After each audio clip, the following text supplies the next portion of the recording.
안녕하십니까 교회 여러분. 우리 함께 오늘도 수요일 예배 함께 드리겠습니다. 사순절 기간 잘 보내고 계시지요?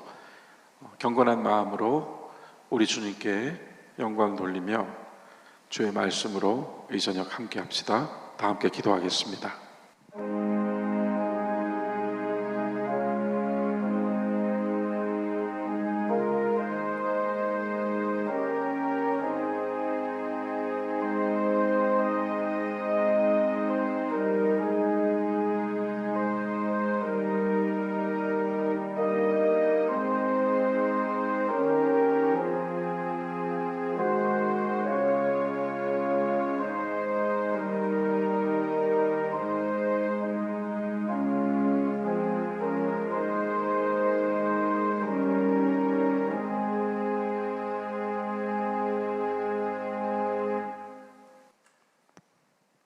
찬송가 274장 같이 부르겠습니다.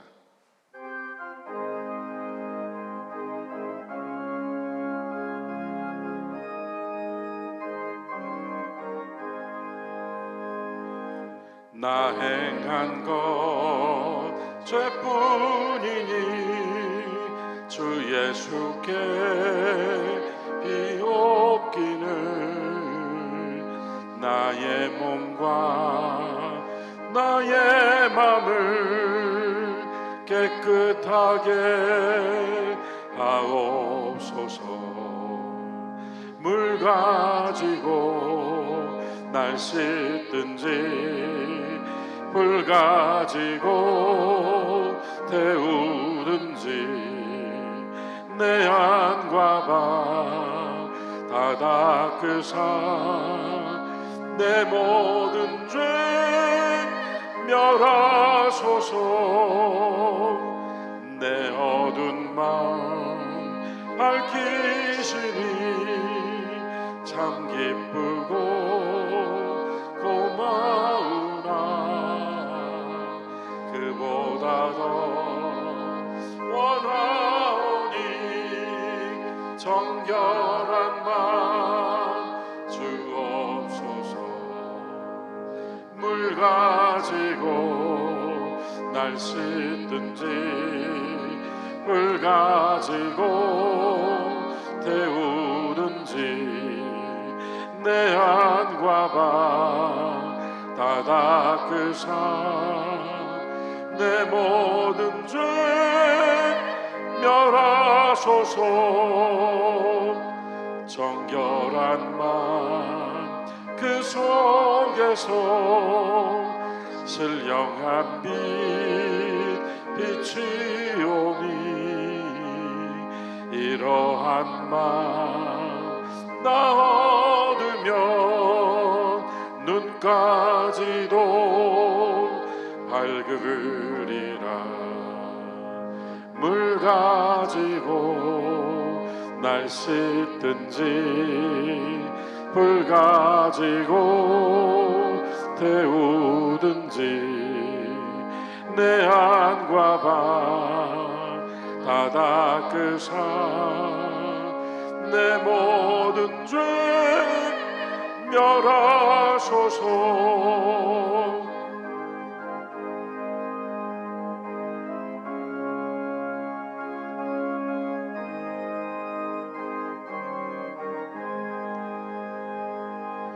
못된 행실 다 고치고 악한 생각 다 버려도 주 앞에서 정결타고 자랑치는 못하리라.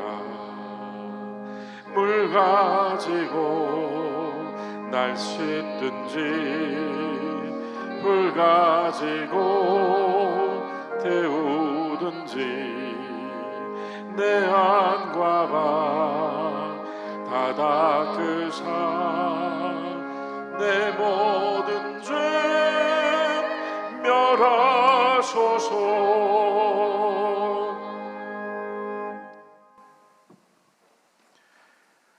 네, 오늘 말씀은 사무엘상 13장 7절부터 15절까지입니다. 전도사님께서 봉독해 주시겠습니다. 어떤 히브리 사람들은 요단을 건너 갓과 길앗 땅으로 가되 사울은 아직 길갈에 있고 그를 따른 모든 백성은 떨더라.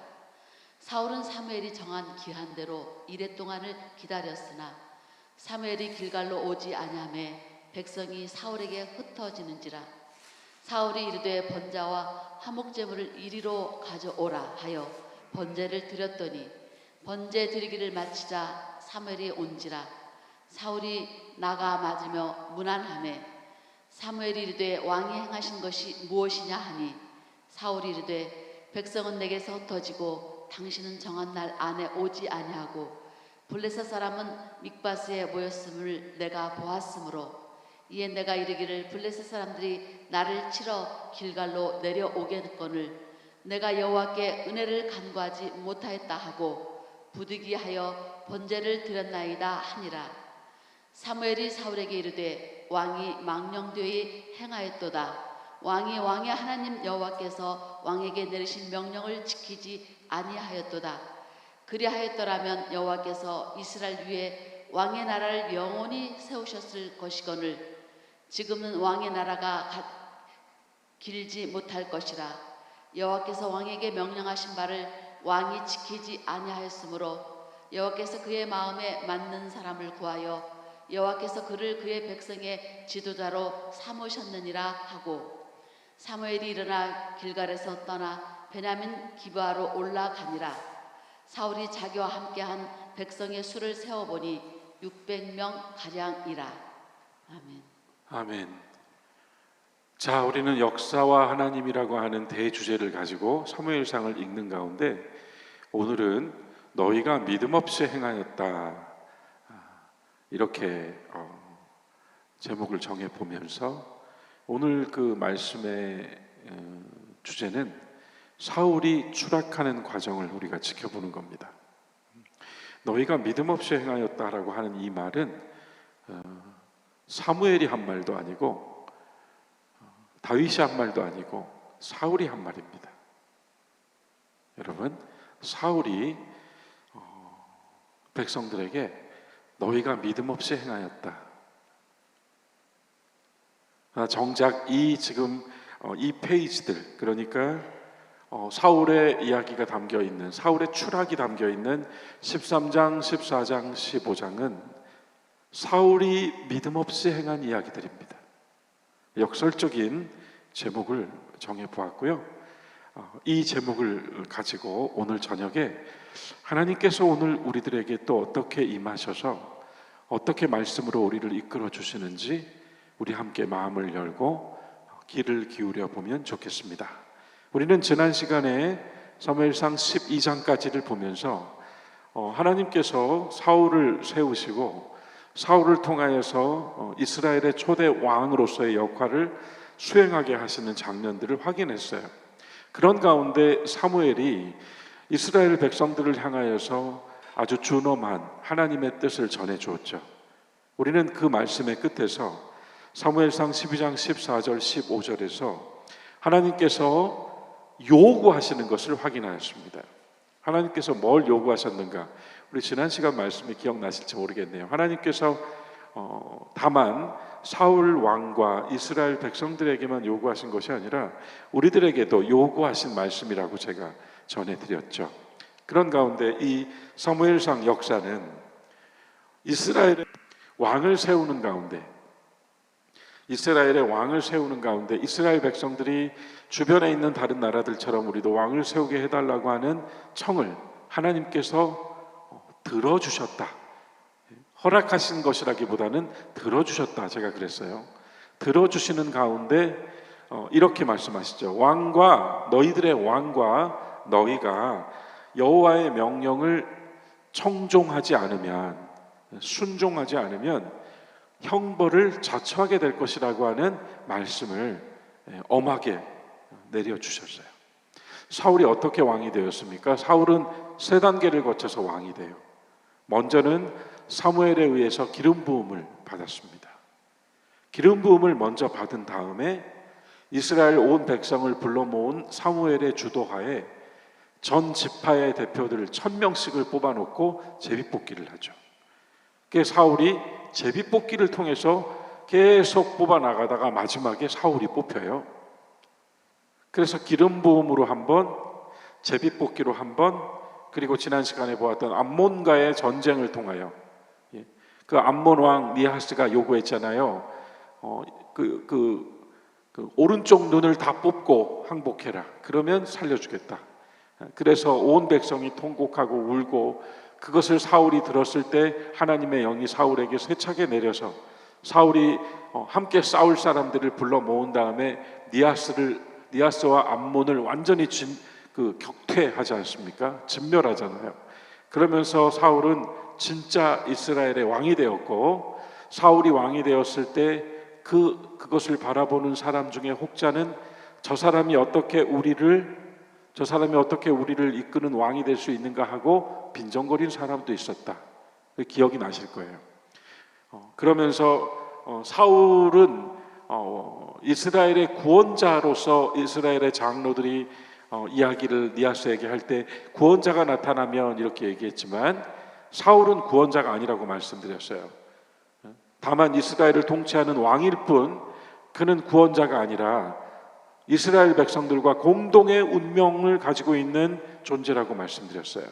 그 공동의 운명이 바로 앞서 이야기했던 사무엘상 12장 14절부터 15절 말씀, 너희들의 왕과 백성이 하나님의 말씀을 청종하지 아니하면 둘 다 모두 하나님께서 판단하실 것이다 라고 하는 말씀이었단 말이에요.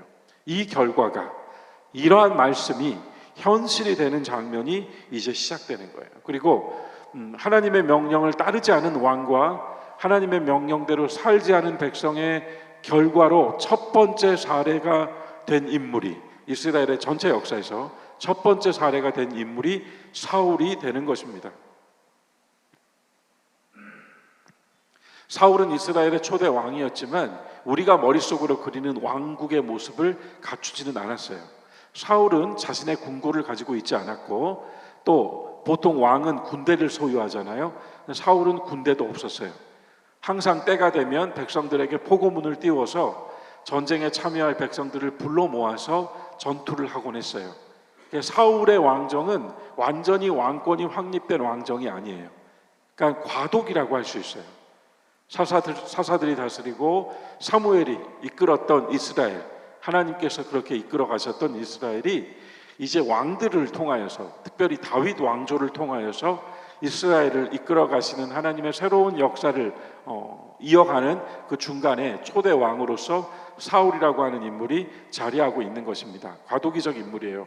하지만 그도 기름 부음을 받았고 제비뽑기에서 뽑혔고, 또한 온 백성이 그를 우리들의 왕으로 추대하는 이러한 역사적 과정을 거쳐서 이스라엘을 지도하는 지도자가 되었던 것이죠.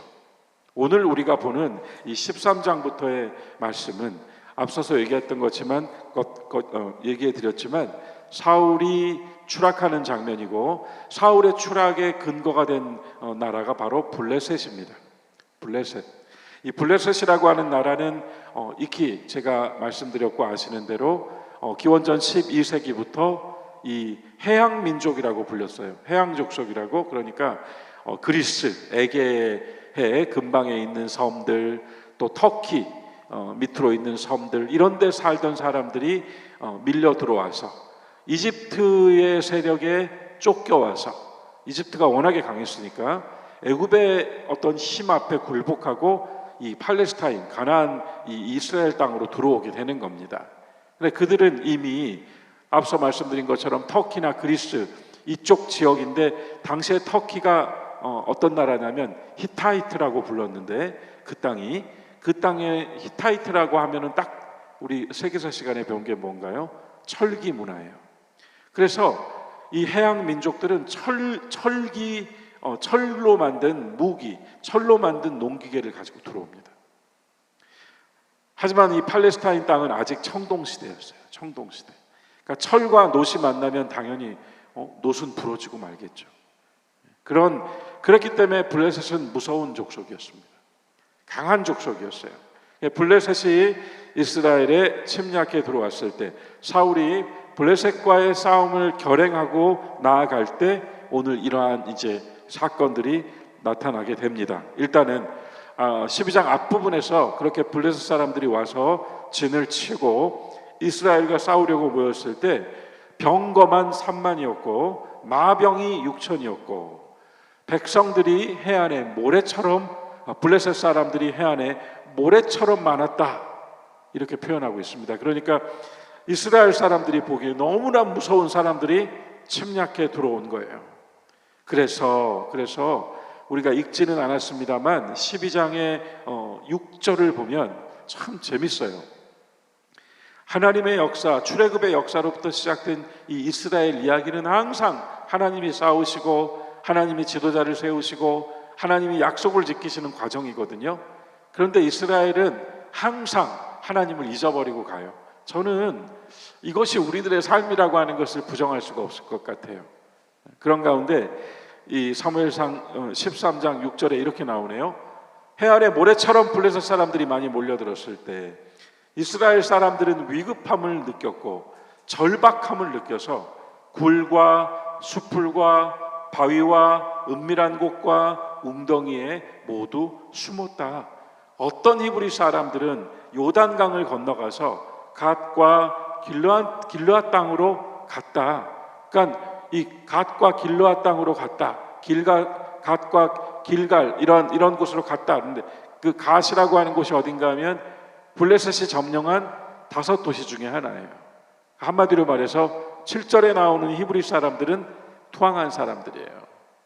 그러니까 백개 들고 투항해서 항복하고 그 나라로 넘어가지 않고서 이스라엘 땅에서 블레셋이라고 하는 이 무서운 상대를 앞에 놓고 할 수 있는 일이라고는 마을을 버리고 집을 버리고 자기 삶의 터전을 버리고 동물들의 방법으로 짐승들이 기거하듯이 숨어 들어가는 것밖에 없었다는 거예요. 이렇게 움츠려 들었다는 겁니다. 그리고 그것이 우리가 더 깊이 우리가 이런 이야기들을 한다면 정말 위험에 빠지고 위기에 처하면 이성과 합리성과 자신이 가지고 있는 경험과 지식이 싹 뒤로 빠져버리고 본성과 본능으로 그 상황 속에 서게 된다라고 하는 의미로도 읽을 수 있어요. 여하튼 이스라엘은 지금 아주 무서운 그 공포감에 휩싸여서 모두 숨어 들어가 버렸습니다. 사울은 그렇게 이스라엘의 왕인 사울은 블레셋과의 전투를 준비하면서 용사들을 불러 모으죠. 오늘 우리는 본문 말씀을 7절부터 읽었죠. 7절부터 읽었죠. 그래서 히브리 사람들이 숨어 들어간 이야기부터 투항한 이야기부터 읽었어요. 8절을 보죠. 전투를 하기에 앞서서 하나님께 먼저 예배를 드리는, 하나님께 먼저 기도하는 이 순서는 옳았습니다. 그죠? 이 순서는 하나님이 정하신 순서였고 하나님이 기뻐하실 만한 절차였어요. 사울은 지금 아직 문제가 없었어요. 사울은 왕으로서 이미 하나님께서 내려주신 하나님의 요구사항에 합당하게 움직이고 있었습니다. 문제는 사울 역시 눈으로 본 상황에 휩싸이게 되었다는 거죠. 일단 8절에서 사울이 하나님께 예배 드리기 위하여 사무엘을 기다리는데 여기서 우리가 지금 이렇게 딱 압축되어 있는 표현 하나를 봐요. 사무엘이 정한 기한대로라고 되어 있습니다. 그러면 사무엘이 정한 기한이 지금 뭐라고 나와요? 이레 동안이라고 나오잖아요. 그럼 사무엘이 정한 기간 이레라고 하는 건 약속된 시간이잖아요. 그러면 이 약속된 시간을 기다리고 나면 사무엘이 와서 하나님께 예배를 드리겠다라고 하는 게 지금 정해져 있는 것인데 사울은 예배를 드리고 하나님께 기도하고 전장에 나서겠다고 하는 그 출발은 좋았지만 사무엘과의 약속을 믿지 못했어요. 이게 지금 포인트예요. 하나님의 말씀을 따라서 그것을 전하고 하나님께 기도해 주기 위하여 오는 사무엘의 약속을 사울은 믿지 못했어요. 왜 믿지 못했어요? 눈으로 보는 상황 때문에요. 상황이 다급해지니까 그는 믿음이 뒤로 물러가게 됐어요. 계속 볼까요? 어떤 상황이었는가? 사무엘이 길갈로 오지 아니하매 먼저는 백성들이 흩어지기 시작했어요. 그러니까요, 이게 사울이 정말 잘못했구나 이렇게 읽을 게 아니고 사울같이 나도라고 읽어야 되는 거예요. 백성들이 함께하고 있는 사람들이 흩어지기 시작했어요. 불안했겠죠?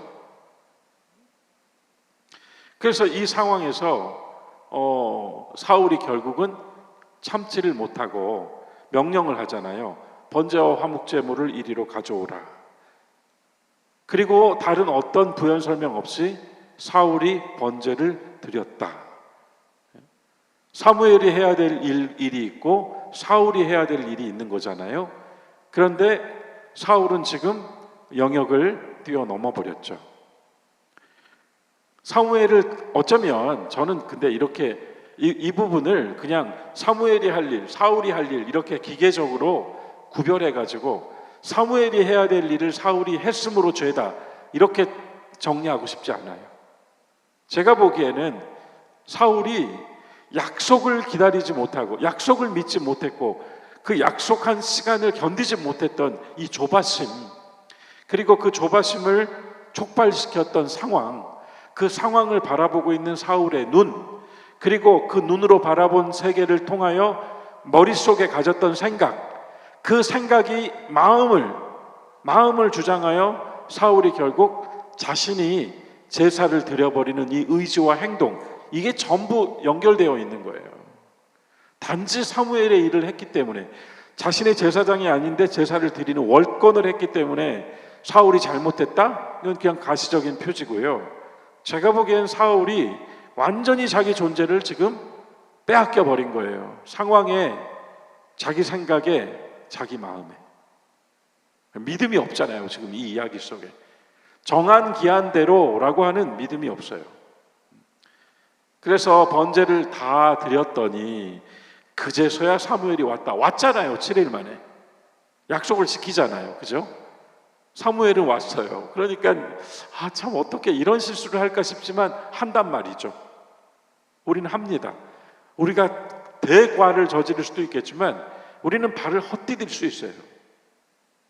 그래서 제사를 마치고 나니까 사무엘이 왔어요. 사울이 나가서 맞고 무난했습니다. 아무 일도 없는 듯 아무 문제의식을 가지고 있지 않았어요. 이것도 또 하나의 문제인 거예요. 여러분, 죄를 짓는 행위도 문제지만 그보다 더 큰 문제는 죄라고 하는 것을 모르는 게 더 큰 문제죠. 무뎌져 버린 게 문제고, 가려져 버린 게 문제고, 의식을 갖지 못하는 것이 문제인 거예요. 그게 정말 문제거든요. 그래서 죄의 잠식을 우리는 두려워하잖아요. 처음에는 이게 잘못인 줄 알고 슬쩍 행했지만 나중에는 괜찮던데 하고 계속 하게 되는 거죠. 그렇게 계속 하다 보면 그것은 나의 행위일 뿐이지, 그렇게 무뎌져 버린다는 말이죠. 죄가. 그게 죄의 가장 큰 독성이잖아요. 사울이 아무 일도 없는 것처럼 사무엘을 맞고 무난하고, 그러자 사무엘이 바로 묻지 않습니까? 왕이 행하신 것이 무엇입니까? 왕이 행하신 것이 무엇입니까? 그러자 11절에서 사울이 대답을 해요. 이게 바로 사울의 마음이죠. 사울의 마음을 빼앗아 버린 상황이죠. 그리고 그 상황이 만들어 놓은 생각이죠. 그 생각이 사로잡은 사울의 영혼 아닙니까? 이것이 지금 이렇게 나와요. 백성은 나에게서 흩어졌고 당신은 정한 날 안에 오지 않고, 정한 날에 왔는데 정한 날 안에 오지 않고, 블레셋 사람은 믹마스에 모였다는 것을 내가 보았으므로 이에 내가 이르기를 블레셋 사람들이 나를 치러 길갈로 내려오겠다 예상했잖아요. 내려오겠다. 그래서 나오는 이야기가 뭐예요? 갑자기 하나님이 나와요. 여러분, 앞서서 읽었던 말씀에서 사울이 이런 표현을 사용했습니까? 안 했어요. 그냥 희생제물과 번제물을 가지고 와라 하고 제사를 드렸어요. 그런데 사무엘에게 하는 이야기에는 하나님이 나와요. 이게 죄라니까요. 이것이 바로 문제라니까요. 자기도 모르게. 그게 뭐라고 합니까? 내가 여호와께 은혜를 간구하지 못하였다 하고 부득이하여 번제를 드렸습니다. 사무엘이 사울에게 이르되 왕은 망령되이 행하였습니다. 왕은 왕의 하나님 여호와께서 왕에게 내리신 명령을 지키지 않았습니다.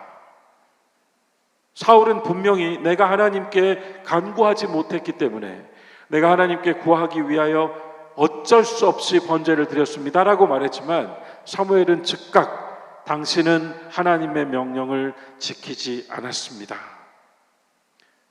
만일 지켰더라면 하나님께서 이스라엘 위에 왕의 나라를 영원히 세우셨을 텐데, 그리고는 쭉 나오면서 아직 미지의 인물인 다윗을 암시하는 말을 사무엘이 하게 돼요. 그러니까요, 우리가 지금 이 성경을 이렇게 읽어 나가다 보면 우리는 다 알고 말하니까 사울이 실각하고 다윗이 왕이 되고 이런 걸 다 알고 이제 읽으니까 그러려니 하고 읽지만 실은 얼마나 뜻밖의 이야기입니까? 아직 다윗은 아예 지금 다윗이라고 하는 이름 자체가 등장을 안 했어요, 지금. 그런데 하나님은 이미 사무엘을 통하여서 어떤 사람을 암시하고 있어요. 여러분, 이것이 구약 성경이에요. 구약 성경에서 예수라는 이름은 나온 적이 없어요. 그러나 신약이 시작하면서 신약의 첫 번째 이름이 예수고 신약 성경의 마지막 이름이 예수입니다. 예수로 시작해서 예수로 끝나요. 구약은 예수를 말한 적이 없어요. 지금 여기서 사무엘이 말하잖아요. 지금은 왕의 나라가 길지 못할 것입니다. 여호와께서 왕에게 명령하신 바를 왕이 지키지 않았기 때문입니다. 2번 말했어요. 이 2번 말했습니다. 당신은 지키지 않았습니다. 당신은 지키지 않았습니다. 여호와께서 그의 마음에 맞는 사람을 구하셔서 여호와께서 그를 그의 백성의 지도자로 삼으셨습니다. 이미. 그러니까요, 이 장면 안에서 사울의 입장에서나 또는 그 이야기를 듣고 있는 옆에 있는 사람들의 입장에서 들으면 쇼크죠. 쇼크예요. 사무엘을 통해 나오는 말이. 그러나 우리가 또 이것을 전체로 보며 구약과 신약의 관계로 보며 우리 주 예수 그리스도로 본다면 할 말씀이죠. 그래서 이 사무엘상 13장 7절부터 8절부터 15절까지 사무엘 없이 단독으로 드린 제사, 거기에 대해서 강력하게 책망하는 사무엘, 단지 그 장면 하나만으로도 충분히 드라마틱한데 거기에 지금 나오는 이야기들이 하나하나가 사울의 감추어졌던 것들을 드러나게 하고 하나님의 감추고 계신 뜻이 드러나요. 이 장면에서 사울의 숨겨놓은 마음, 블레셋이 무섭고 백성들이 흩어지는 것이 불안하고 사무엘이 언제 올까 하면서 왜 그걸 사무엘이 해야 돼? 내가 왕인데 하는 그 마음, 그 감추고 있는 마음을 뭘로 표현해요? 여호와께 간구하지 않아서 라고 표현했어요. 이 마음이 다 드러났어요. 동시에 사무엘을 통하여 하나님께서 감추고 계신 마음, 네가 정말 나의 말을 지키고 청종하였다면 내가 너의 나라를 영원한 나라로 세웠을 것인데 너는 이제 너의 나라가 길게 가지 못할 이유가 바로 그대에게 있습니다. 그리고 그대를 대신하여 하나님의 마음에 맞는 사람, 심지어 나중에 사도행전에서 히브리서에서 우리가 보는 바대로 하나님께서 다윗을 뭐라고 표현하셨어요? 다윗이 그렇게 또 위대한 일만 했습니까? 얼마나 큰 죄를 졌어요? 그런데 다윗이라고 하는 인물에 대해서 이꼬르, 하나님은 다윗을 내 마음에 합한 사람, 딱 나오잖아요. 지금 여기 사무엘이 말하잖아요. 하나님께 맞는 사람이라고요. 그래서 정말 충격적인 이야기가 먼저 나오게 되었습니다. 그리고 사울은 이 장면을 뒤로 하고 이제 전쟁을 하러 나서게 되지요. 그래서 이 13장 마지막에 보면은 또 이런 얘기가 나와요. 블레셋은 강력한 철기를 앞세워서 공격해 들어오고 있는데, 그런데 실은 블레셋이 우리가 지금 이 국가라고 하는 경계를 지금처럼 이렇게 유엔에 가입한 국가, 우리 이렇게 이해하면 안 되는 것이요. 당시에는 국경이나 이런 게 있는 게 아니에요. 그냥 그 지역을 다스리는 통치의 영역이 있는 것이거든요. 블레셋이라고 하는 통치의 영역이 있는 것이고 사울의 통치의 영역이 있는 것입니다. 그런 가운데 어느 때에는 이 세력이 더 세면 그 세력의 통치를 받고 그러는 거예요.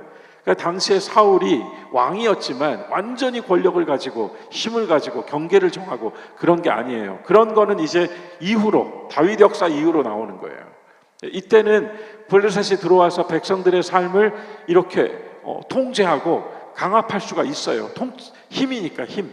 그래서 아직 이스라엘 땅에서는 철제 무기를 만들 수가 없었다. 왜냐하면 블레셋 사람들이 절대로 그 기술을 가르쳐주지 않았기 때문에. 그래서 히브리 사람들이 철제 무기를 가지면 안 될 것이다 라고 블레셋 사람들이 말하고, 히브리 사람들에게는 그 무기 만드는 법을 가르쳐주지 않았기 때문에. 그러면서 이 본문 13장 마지막에 보면 사울과 사울의 아들 요나단과 함께한 백성의 손에는 칼이나 창이 없었고 괭이나 삽이나 쇠쇠랑이나 도끼나 쇠째찍이 있었다, 이렇게 나옵니다. 그러니까 무기 자체가 상대가 안 되는 전쟁이었어요.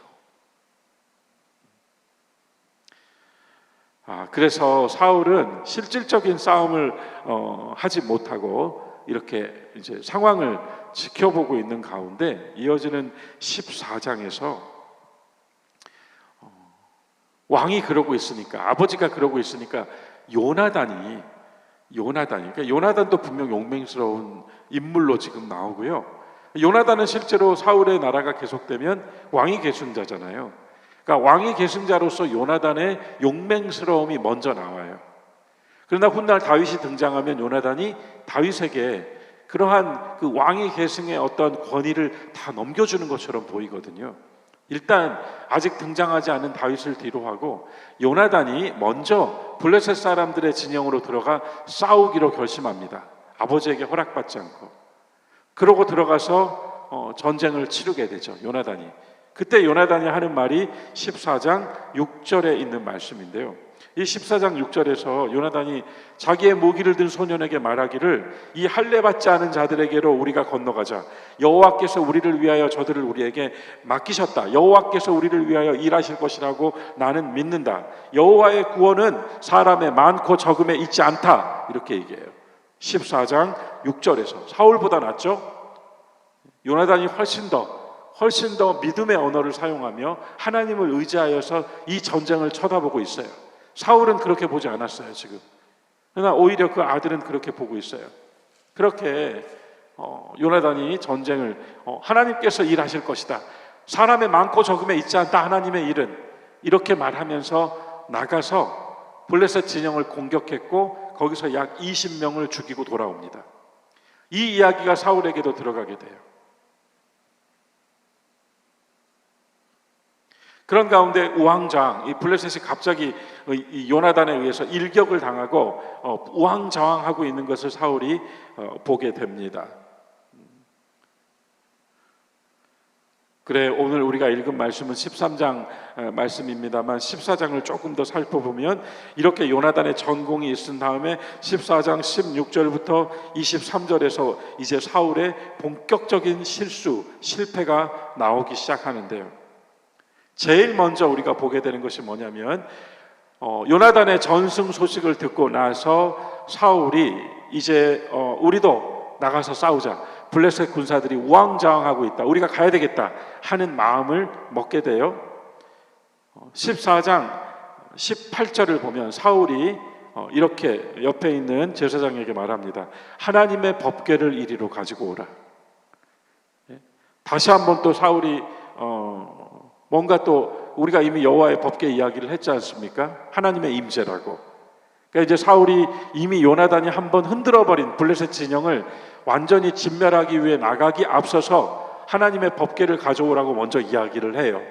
그리고 나서 곧바로 이어지는 19절 말씀을 보면 갑자기 사울이 법궤를 가져오라고 했던 사울이 변덕을 부립니다. 마음이 바뀌어요. 사울이 제사장에게 말할 때 블레셋 사람들의 진영의 소동이 점점 더한지라.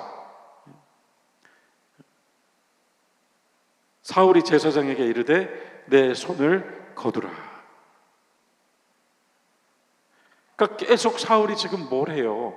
자기 눈으로 보고 판단하고 자기 결정을 따라가려고 하잖아요.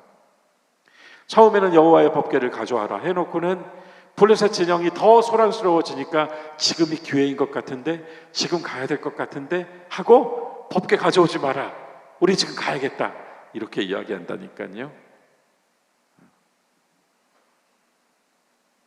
요나단보다 분명히 못하고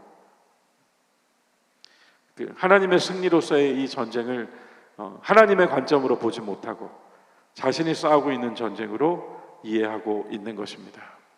그러나 어쨌든 하나님께서는 이 모든 일들을 이루어 가시게 되죠. 14장 24절부터 시작되는 또 하나의 장면이 있어요. 사울이 블레셋 사람들과 싸우기에 앞서서 온 백성들의 어떤 그 마음을 이제 자기를 중심으로 묶어 놓기 위하여 강력한 왕의 명령을 선포하게 됩니다. 왜 사울은 이런 것들에 이렇게 집착했을까 싶어요. 오히려 아들 요나단이 여호와께서 일한다라고 말하고 나가는 것을 그도 분명히 보고받고 들었을 것인데 왜 사울은 계속 이런 실수를 할까요? 사울은 하나님께 기도하기 위하여 법궤를 가져오라고 했다가 법궤를 물리고 오히려 이런 포고를 내립니다. 24절 이스라엘 백성들이 다 피곤하였다. 왕의 명령을 따라서 지나는 것이, 이는 사울이 백성에게 맹세시켜 경계하여 이르기를 저녁 곧 내가 내 원수에게 보복하는 때까지 아무 음식물이든지 먹는 사람은 저주를 받을지어다. 얼마나 잔인한 명령을 내렸어요. 굶어라. 전쟁이 끝날 때까지 굶어라. 저는 어떻게 그러니까 사무엘이 경고했던 대로 왕이 여러분들을 노예로 삼아버릴 것입니다 했던 것처럼 오히려 전쟁에 나가기 전에 잘 먹고 나가야 되잖아요. 그런데 왕은 백성들에게 굶어라 했어요. 놀라운 것은 그 다음에 나오죠. 27절 말씀.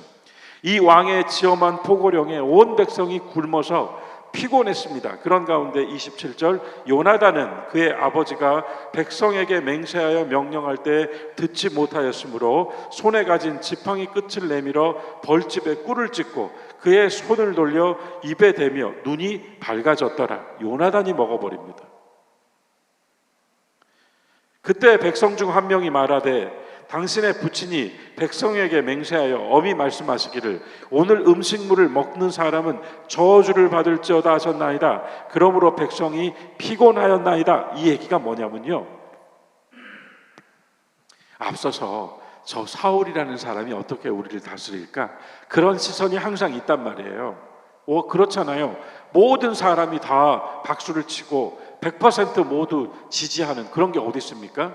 사울에게 이미 사울을 반대하는 사람들이 있었어요. 그런 눈은 계속 보고 있거든요. 그래서 왕의 명령을 따라 온 백성이 굶고 있는데 왕자가 먹는 거예요. 그걸 보고 흠을 잡은 거죠. 흠을 잡은 거예요. 그래서 왕의 계승권자인 요나단이 흠결이 생긴 거예요. 지금 무엇 때문에? 아버지 때문에 흠이 생겨가지고 곤란한 상황에 처하게 됐어요. 그리고 나서 이어지는 말씀이 백성이 결국은 너무나 배가 고파가지고 싸움을 싸우면서 탈취한 것들을 먹는데 너무 배고픈 나머지 고기만 먹는 것이 아니라 피까지 다 먹었다. 이게 뭐냐면 율법을 어기는 거거든요. 피를 먹지 말라고 하나님의 말씀에 법에 있었기 때문에 피를 먹는다는 건 법을 어기고 하나님의 명령을 어기는 거예요. 그러니까 사울 왕이 잘못 행함으로 온 백성이 죄를 짓게 되는 거예요. 이게 지금 지도자와 백성들 간에 이어져 있는 영적인 어떤 이 관계거든요. 하나님은 열왕기상하 역대상하 이스라엘 역사를 통해 계속 이 부분을 강조하세요. 왕의 실패는, 왕의 불신앙은, 왕의 불순종은 백성들이 죄를 짓는 것이다라고 봤단 말이에요. 관점이. 여기도 마찬가지. 왕이 굶어라 그래서 굶었을 뿐인데 너무 배가 고파서 피까지 먹음으로 하나님의 법을 어기는 상황이 되었던 것이죠.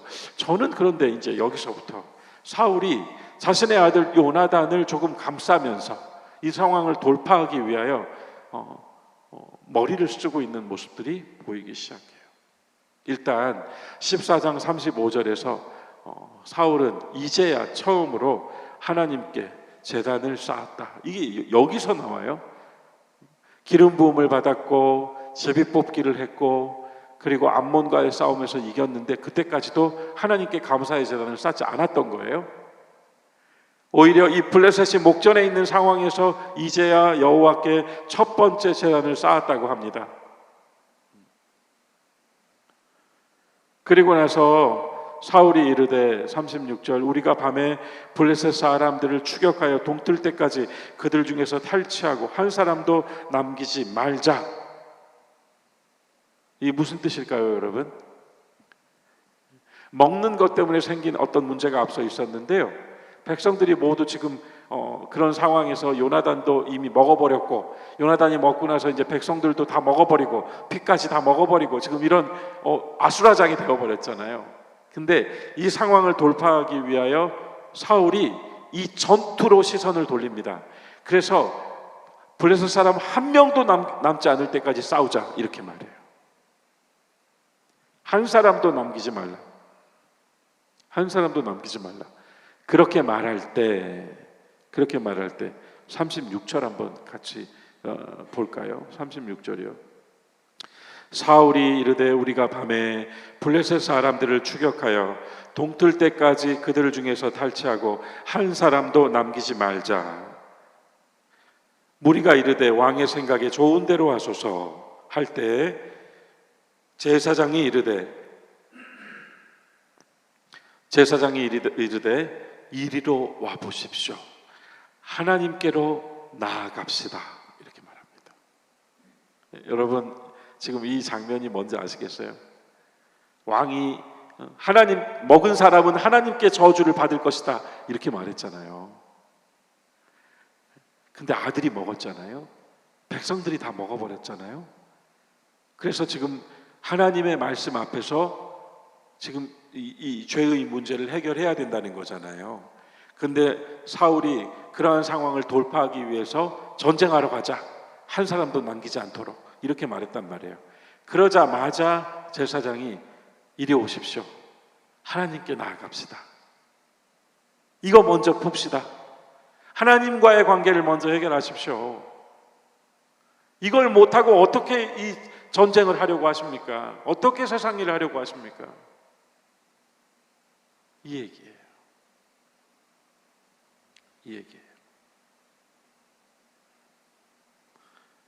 어쨌든 오늘 설교의 제목은 앞서 나온 이야기 속에 숨어 있었습니다.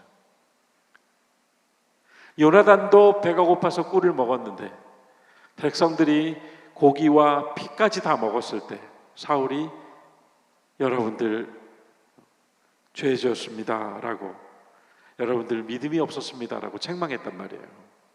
하지만 그 말 보면 우리는 지금 이 장면들 속에서 사울은 계속 말로 실패하거든요. 사울이 그 말로 백성들을 정죄할 때 오히려 사울이 하는 그 말이 자기 자신을 심판하고 있었습니다. 말.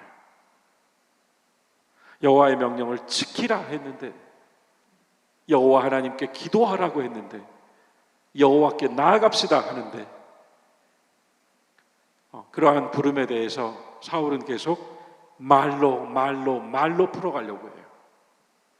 이것이 바로 사울의 추락하는 결정적인 이유가 되는 것입니다. 그리고 나서 우리 마지막으로 한 절 더 볼까요? 14장 45절 말씀 보죠. 백성이 사울에게 말하되 이스라엘의 이 큰 구원을 이룬 요나단이 죽겠나이까 결단코 그렇지 아니하리이다. 오히려 백성이 위로를 해줘요. 여호와의 살아계심을 두고 맹세하옵나니 그의 머리털 하나도 땅에 떨어지지 아니할 것은 그가 오늘 하나님과 동역하였음이니이다. 하나님이 판단하셨어요.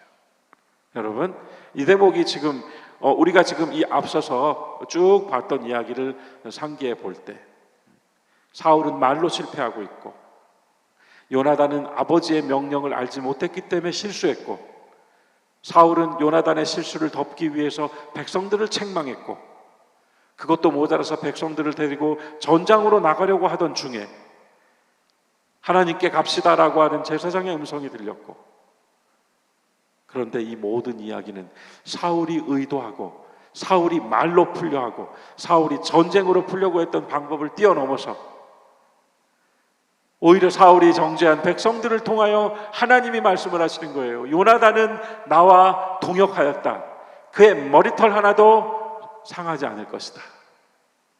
전 이와 같은 하나님의 역사 앞에 하나님께서 이렇게 살아서 이스라엘과 또 믿음으로 전장에 임하는 요나단을 지켜나가시는 과정에서 유일하게 계속 실기하고 있는 사울이 안타까웠습니다. 너희가 믿음이 없었기 때문이다. 하지만 사울의 그 말은 자기 자신을 향하여 던지는 자기 심판의 말이 되고 말았습니다. 오늘 우리가 함께 나눈 이 역사의 이야기 사무엘상 13장, 14장, 이제 시간이 되시면 15장은 이제 사울이 완전히 무너져 내리는 장면이거든요. 제가 그 대목을 오늘은 다루지 않았습니다. 한번 꼭 읽어보십시오. 거기서 블레셋과의 싸움이 끝나고 이제 아말렉과의 싸움이 이루어지는데, 아말렉이라고 하는 족속의 어떤 상징과 예표는 육체예요. 육체.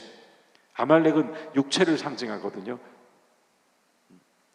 블레셋은 종교를 상징한다고 말씀드렸어요. 이방 종교, 우상 종교. 근데 아말렉은 육체를 상징해요. 그래서 하나님께서 아말렉과 싸워서 아말렉에서 취한 건 모조리 다 처리해라. 그랬는데 사울이 남기잖아요. 이제 그 얘기잖아요. 육체라고 하는 이 상징과 예표로 보았을 때 하나님의 부르심은 확실하죠. 육체의 것, 세상의 것 다 처리하고 신령과 진정으로 하나님께 예배하고, 또한 신령과 진정으로 성령으로 기도하고 신심으로 하나님께서 하시는 일을 지켜보며 나아가고, 그런 가운데 믿음으로 하는 말과 행함 속에 무엇이 있어요? 하나님과 동역하였음이니라가 있다는 거예요. 육체를 정리하고 세상 방법 정리하고 인간적인 생각 정리하고 뒤로 하고 주의 일을 한다 할 때에는 오직 주를 의지하고 믿음으로 나가라고 하는 교훈이 함께 담겨져요.